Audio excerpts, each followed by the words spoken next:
Turk birligi haqiqatmi yoki afsona? Salom azizlar. Bugun biz juda qiziqarli lekin bahsli mavzuni ko'taramiz.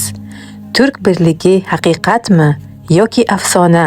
Har yili turk dunyosi haqida ko'p gapiriladi. Biz bir ildizdanmiz. Turk dunyosi kuchaysa hamma o'zgaradi. Yagona turk davlati bo'ladi deyishadi. Lekin aslida bu gaplar haqiqatmi? Yoki bu 1000 yillik orzu bo'lib qoladimi? Bugun sizga rostini aytaman. Turk birligi tarixi bir paytlar qanday edi? Turkiy xalqlar tarixda bir necha bor birlashgan.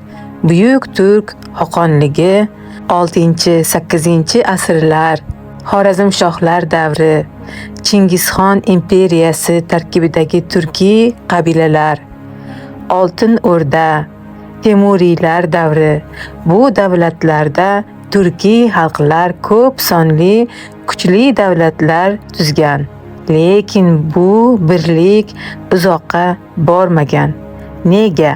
Chunki hokimiyat uchun ichki raqobat, hududiy mustaqillik istagi, tashqi bosqinchilar siyosati bu birlikni tez buzgan. Demak, tarixda birlik bo'lgan, lekin doimiy bo'lmagan. Bugungi turk dunyosi real holat qanday? Hozirgi kunda bizda Turkiya, O'zbekiston, Qozog'iston, Qirg'iziston, Ozarbayjon, Turkmaniston, Shimoliy Kipr va madaniy jabhada Uyg'urlar, Qoraqalpoqlar, Nog'aylar, Tatarlar, Bashqirtlar, Chuvashlar bor. 2023-yilda Turk davlatlari tashkiloti faoliyati kuchaytirildi. Til, savdo, madaniyat yo'nalishida hamkorlik bor.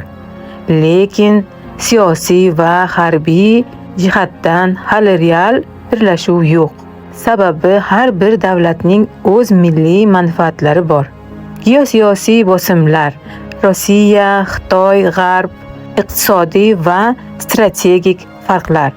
Shu bois hozircha bu birlik ham haqiqat ham afsona. Nima uchun bu orzu doim yashaydi? Sababi oddiy. Turk xalqlari o'z tarixiy ildizini unutmaydi. Biz bir-birimizga qaraganda ko'rmaymiz, lekin yuragimizda biz turkmiz degan tuyg'u yashaydi. Tilimiz, dinimiz, madaniyatimiz, mentalitetimiz o'xshash. Bu birlik tuyg'usi doim bo'ladi. Lekin uni siyosiy haqiqatga aylantirish juda qiyin. Turk birligining eng katta to'siqlari: geografik ajralganlik. Turkiya va Markaziy Osiyo o'rtasida boshqa davlatlar bor. Har bir davlatning ichki siyosiy muammolari, tashqi kuchlarining doimiy ta'siri, bir-birimizni to'liq tushunmasligimiz, mentalitet farqlari. Shular birligi sekinlashtiradi. Bu afsona o'zgarilishi mumkinmi?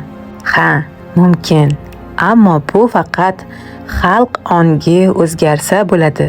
Agar yoshlar tarixni bilsa, birdamlikka intilsa, davlatlararo hamkorlik asta-sekin kuchayadi.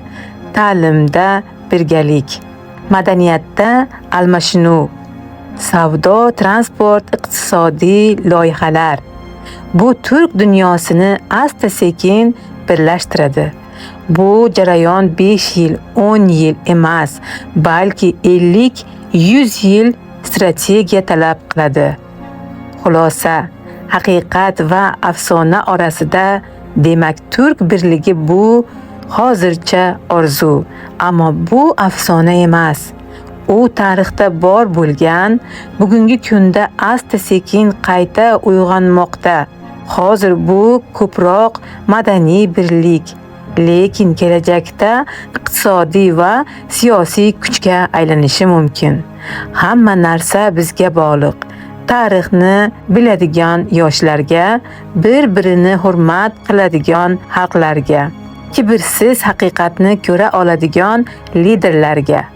Do'stlar, bu videoni yoqtirsangiz, kanalga obuna bo'ling. Izohlarda yozing, sizningcha turk birligi orzu bo'lib qoladimi yoki haqiqatga aylanishi mumkinmi? Fikrlaringizni kutaman.